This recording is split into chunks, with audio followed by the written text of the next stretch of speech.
And I remember one of the last active duty training missions I flew in an F-16. I strapped it to this jet and cranked up the engine, and I noticed the jet was shorted 500 pounds of fuel. Enough to cut that 1-hour mission short by 5 eternal minutes. And I would be at a disadvantage with less fuel. And I was ticked off.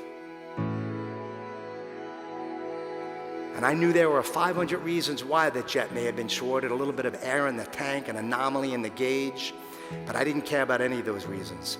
All I knew was that young 24-year-old kid right out of tech training, whose job it was to fuel that jet, probably messed up.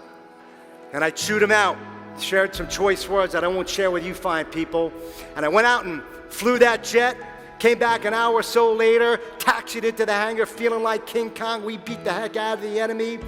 And I watched as my commander was waiting for me on the tarmac by the jet. And he said, "Waldo, I heard about your conversation with you and your young crew chief." I said, "Yeah, so?" He's like, "You know how long that young kid was working on your jet today? You know what he went through?" I said, "Of course I do, sir." He said, "No, you don't. You don't know a damn thing.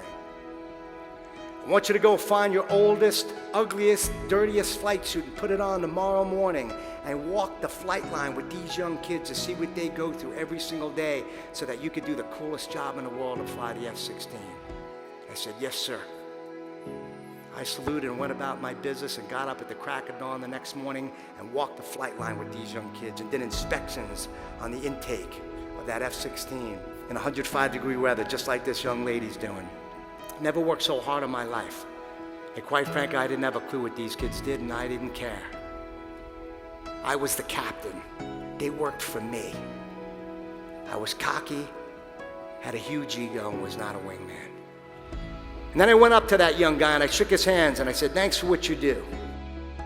And then I did something that I hope would shift the conversation. I said, "I'm sorry for going off on you, and I'll work on being a better wingman." And I worked on building that relationship, that trust, that loyalty, one handshake at a time. And quite frankly, I don't know if I ever got that kid's trust back. Trust, tough to gain, easy to lose. So here's my challenge for you, folks. Whose flight line do you need to walk? Who are the unsung heroes who are out there in the trenches turning the wrenches so that you could go out there to take on the competition, to grow, learn, adapt, find the good that your wingmen are doing, and fill their jets with the most important fuel of performance, appreciation.